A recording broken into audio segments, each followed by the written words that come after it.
So I'm doing a repair today on a Moto G stylus, and I got a fucking kit off eBay for the screen, and I've got the back off, went off pretty easily.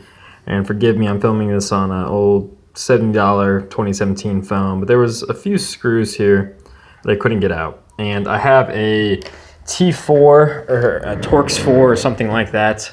It's definitely not a T5, I can tell you that. And I have the eBay tool. Set of tools that I had wasn't working.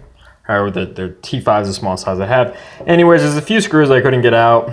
I actually tried to file my tool to.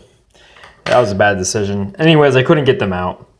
They started to strip. They were hard to get out from the get-go. So I've seen a trick for bolts in the past where you can take a chisel. Man, this screen is trash.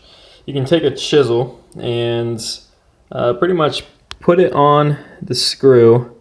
And then I took a lightweight hammer and I just pounded it a few times, created an indent in the screw, and then I was able to get it out.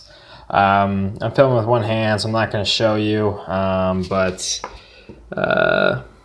yeah, you're not gonna. This screen's shit. But hey, you know, if you're running into this could be the difference of you being able to do the job and not being able to do the job. So I thought I'd share.